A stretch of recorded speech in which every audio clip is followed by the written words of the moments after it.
At 11:47 in the morning, a cartel-operated speedboat packed with explosives was 90 seconds from slamming into a cruise ship carrying 3,200 civilians. In that minute and a half, nothing would seem amiss. Families ate, children played, retirees browsed the dessert table. No one knew that a half-ton of high-grade explosives was slicing toward them at 47 knots. The attackers were certain they were unseen, certain the sea was empty, certain their strike would shift power in the Gulf. They were certain of many things. All of them are wrong.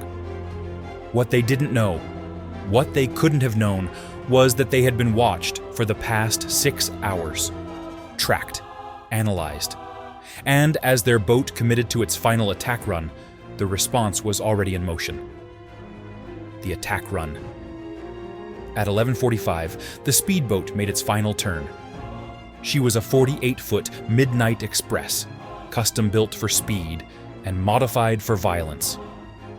Twin Mercury racing engines pushed her to speeds most Coast Guard cutters couldn't match. Her hull had been reinforced. Her fuel tanks expanded. Every luxury fitting had been stripped out and replaced with weapons mounts, encrypted communications, and on this morning, enough explosives to crack open a ship's hull and kill everyone within a 100-foot radius of the blast. 6 men crewed her. 4 were experienced sicarios who had run enforcement operations in Sinaloa and Tijuana.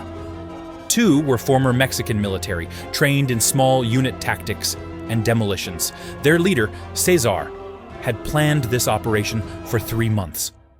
He sat in the command chair behind the helm, watching the radar screen as the distance to target decreased. 3 miles, then 2.5, then 2. The cruise ship appeared on the horizon as a white wall rising from the blue water. She was the motor vessel, Radiant Seas. 142,000 tons, 330 meters bow to stern. She carried 3,200 passengers and 1,050 crew. Most of the passengers were families' parents with young children taking advantage of summer break, and retirees who had saved for years to afford the voyage. At that moment, they were living a vacation day that looked exactly like the brochure had promised. The lunch service was in full swing. The main dining room held 600 people working through grilled fish, pasta, and carved prime rib. On the Lido deck, another 400 lined up at the buffet. Children splashed in 3 separate pool areas, their laughter carrying across the open decks. Teens clustered around the smoothie bar. Elderly couples sat in the shade, reading or watching the water. On the bridge of the Radiant Seas, the officer of the watch noted a contact on radar. It was tagged as a small vessel, range 3 miles, speed high, but not unusual for a fishing boat making a run back to port. The automatic identification system showed no transponder signal, which was common for smaller private boats. Nothing about the contact suggested a threat. The ocean had looked safe for so long that the idea of it being anything else seemed almost impossible. Cesar checked his watch. The timer on the explosives was set for 12 minutes. That gave them time to close the distance, verify the ramming angle, and if necessary, detonate manually. He keyed his radio and spoke calmly to his crew. 11:46, commit now, full speed, stay on the approach line. The engines roared louder. The speedboat's bow lifted as she accelerated to 47 knots. The water turned to white spray on both sides.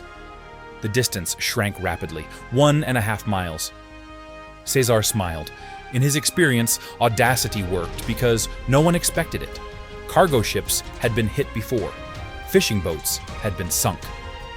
But a cruise ship full of American families? That had never been done. After today, the rules would change. The Mexican government would be humiliated. The U.S. would be forced to respond. And in the chaos, their real operation, the one happening 200 miles to the south, would move 4 tons of fentanyl across the Gulf without anyone noticing. It was perfect. Except it wasn't. The hidden watchers. 12 miles to the northeast, the USS Porter cut through the same water at 28 knots. She was an Arleigh Burke-class guided missile destroyer, 505 feet long, 9,000 tons, and equipped with radar systems capable of tracking a seabird at 50 miles. Her combat information center, a dark, climate-controlled room deep inside the hull, was staffed by officers staring at screens filled with colored symbols, tracks, and data streams. One of those symbols represented Cesar's speedboat. It had been on their screens for 6 hours. The Porter was operating as part of Joint Interagency Task Force South, a multi-service command dedicated to counter-narcotics operations in the Caribbean and Eastern Pacific. For the past week, intelligence reports had flagged unusual cartel communications in the Yucatan region. Terms like big message and tourism target had appeared in intercepted chatter. Satellite imagery showed a high-performance speedboat being moved at night from an inland warehouse to a coastal launch point. The Porter had been repositioned quietly, without announcement, to monitor the area. When the speedboat launched that morning, a P-8 Poseidon surveillance aircraft picked it up immediately. It tracked the boat as it moved northeast, slowly at first, then holding station 30 miles offshore. The pattern suggested a wait. The Porter's captain ordered a helicopter prepped and launched. It flew a wide orbit, staying low and distant, invisible to anyone without military-grade sensors. For hours, the speedboat did nothing. Then, the radiant seas appeared on the same chart. At 11:32, the speedboat began moving. Slowly at first, angling to intercept the cruise ship's projected course. Then, faster. Lieutenant Commander Sarah Ortiz stood in the CIC, watching both tracks converge on her display. She was the ship's tactical action officer, responsible for interpreting contacts and recommending responses. She had spent 3 years in these waters and had seen cartel boats run from authority, scatter when challenged, and occasionally fight back when cornered. She had never seen one move toward a cruise ship like this. "Designate contact Sierra 47 as surveillance priority," she said quietly. "Recommend weapons posture, change to condition 1-able." The captain, standing behind her, nodded once. "Concur. Bring us to general quarters. Alert the helo. If that boat continues on intercept, we engage." Alarms sounded briefly. Sailors moved to combat stations. Weapon systems went live. The helicopter, already airborne, adjusted its course and began closing the distance. At 11:45, when Cesar's boat made its final turn, the Porter was already accelerating to flank speed. The helicopter was 4 miles out and moving fast. At 11:46, when Cesar ordered full throttle, the Navy confirmed hostile intent. "Sierra 47 has locked course on the cruise ship," Ortiz reported. "Speed 47 knots. Closing rapidly. We have weapons authorization." The captain's voice was flat, calm, and final.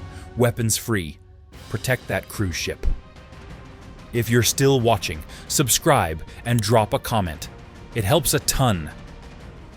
90 seconds. At 11 hours, 47 minutes, the cartel speedboat was 1.5 miles from impact. Cesar stood behind the helm, gripping a handrail as the boat hammered through light chop. His eyes were locked on the white wall of the cruise ship, growing larger ahead. He could see passengers on the upper decks now, tiny shapes moving along railings. In his mind, he calculated the blast radius, the likely collapse points in the hull, the chaos that would follow. Then he heard it. A deep, heavy thudding sound carried across the water. Rotor blades.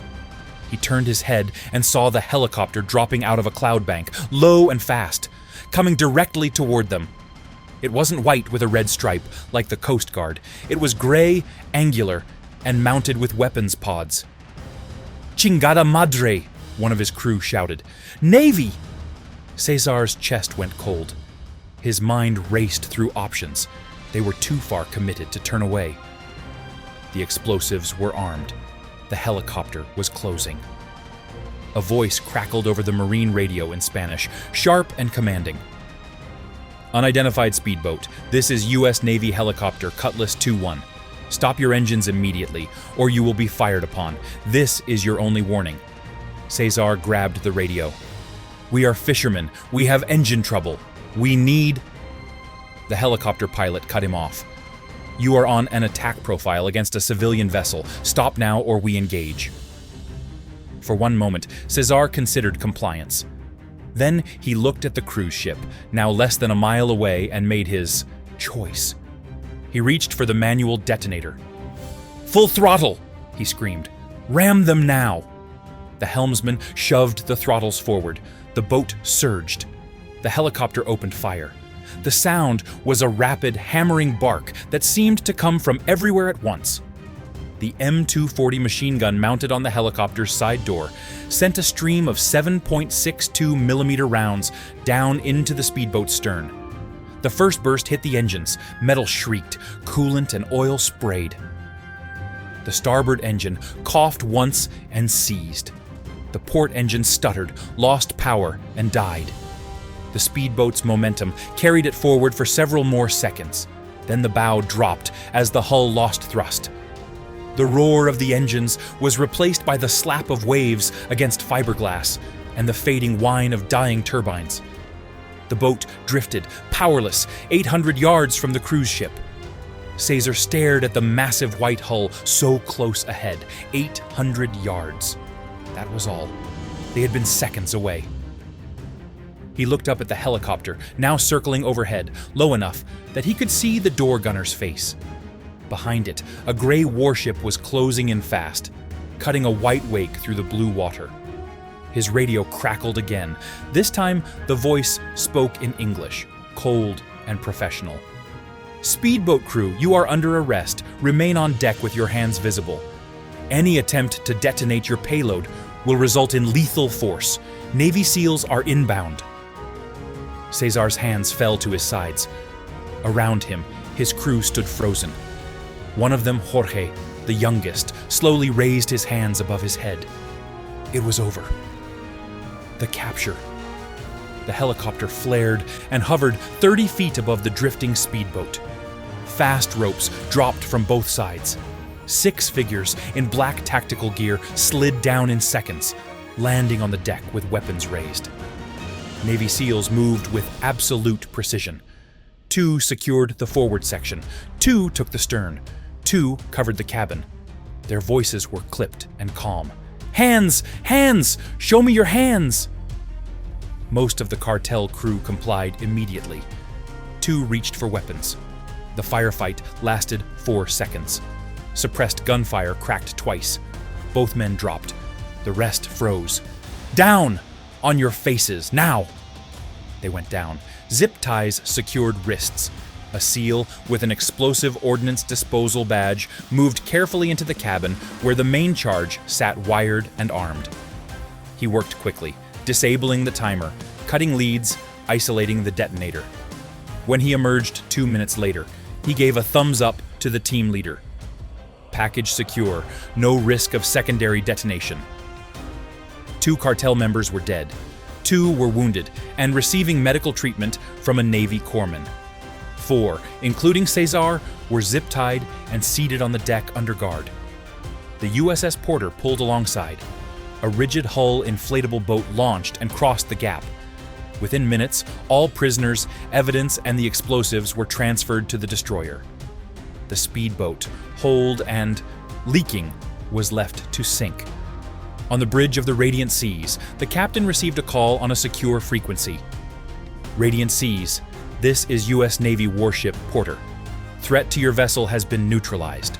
Recommend you alter course 015 degrees for 15 minutes, then resume original heading. No further action required on your part." The captain stared at his radar, where the contact labeled "fishing boat" had gone stationary, and a new contact labeled U.S. Navy now sat beside it. "Porter, Radiant Seas copies. Altering course now. Can you clarify the nature of the threat?" There was a pause. "Radiant Seas, details are classified. We will provide a full briefing after your voyage concludes. For now, please inform your passengers. This was a routine security exercise. No cause for alarm." The captain opened the shipwide intercom. His voice was steady and practiced. "Good afternoon, ladies and gentlemen. This is your captain. You may have noticed a United States Navy helicopter in the area. They are conducting a routine training exercise nearby. There is no cause for concern. Please continue enjoying your day." No one knew how close they had come. What passengers didn't know. If the speedboat had reached the radiant seas and detonated, the blast would have torn a hole 15 meters wide in the hull at the waterline. The shaped charge was designed to penetrate reinforced concrete. Against a civilian cruise ship's steel plating, it would have cut through like paper. The initial explosion would have killed everyone within 100 feet instantly. The concussion wave would have shattered windows and collapsed interior walls across 3 decks. Passengers in the dining room, directly above the impact point, would have been thrown against walls and furniture. Many would not have survived. The hull breach would have flooded the lower decks within minutes. Watertight doors would have sealed automatically, but the ship's list would have increased rapidly. Evacuation alarms would have sounded. Lifeboats would have been launched in chaos, many only partially filled, others overfilled and unstable. The radiant seas would not have sunk quickly. She was designed with compartmentalized bulkheads and redundant systems. But she would have taken hours to stabilize, and in those hours, panic would have done as much damage as the explosion. Naval analysts estimated 200 to 400 deaths in the immediate blast and secondary injuries.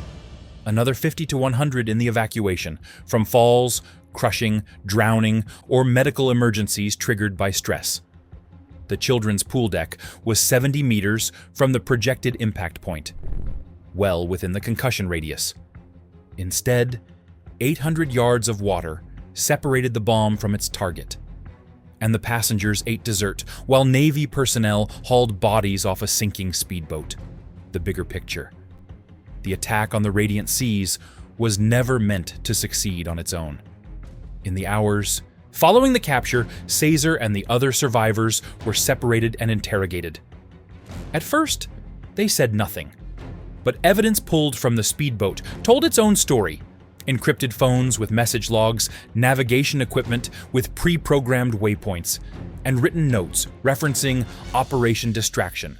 200 miles south of the cruise ship, another Navy asset, a fast, littoral combat ship, was intercepting a cargo freighter that had deviated from its filed route.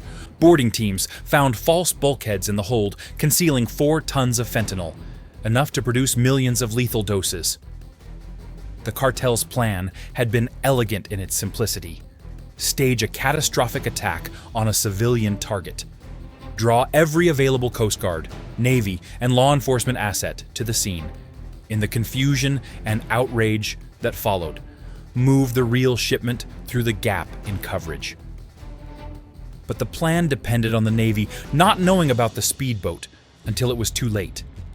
They had known the entire time. Intelligence work over the following month connected the captured men to a high-ranking cell within the Sinaloa cartel.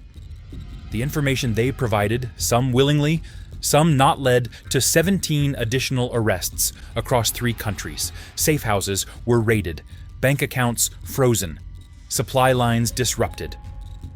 For the cartel, the operation had been a catastrophic failure. They lost personnel, equipment, product, and credibility. Worse, they learned a lesson they could not unlearn. U.S. waters were not as open as they believed. The ocean had eyes. The cost of silence versus safety. There is a debate, quiet but ongoing, about whether the passengers should have been told. On one side, the principle of informed consent. People have a right to know when their lives have been in danger, especially danger that close and that real. Families deserved the truth. On the other, the practical reality of panic. If the captain had announced over the intercom that a cartel boat loaded with explosives had been seconds from ramming them, the ship would have descended into chaos. Passengers would have rushed to lifeboats. People would have been trampled.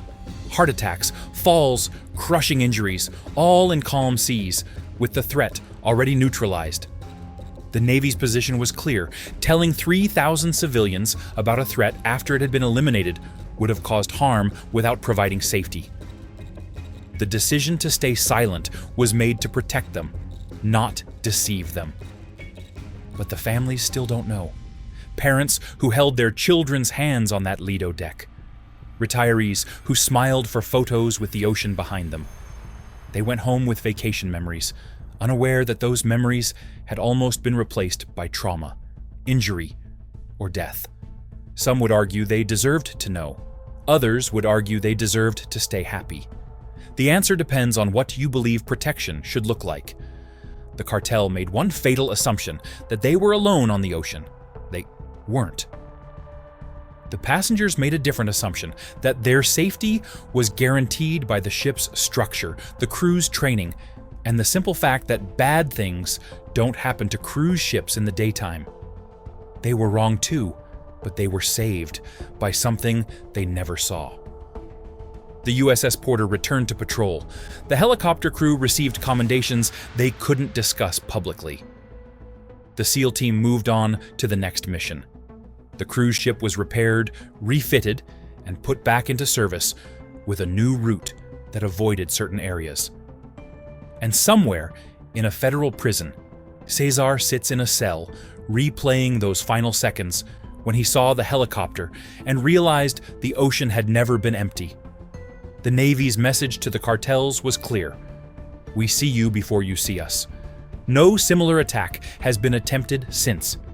If this story kept you on the edge of your seat, let me know down below. What stood out to you most? The hidden surveillance, the last-second interception, or the sheer scale of what almost happened? If you enjoyed this breakdown, hit that like button, drop a comment, and subscribe for more high-intensity stories, analysis, and deep dive content just like this.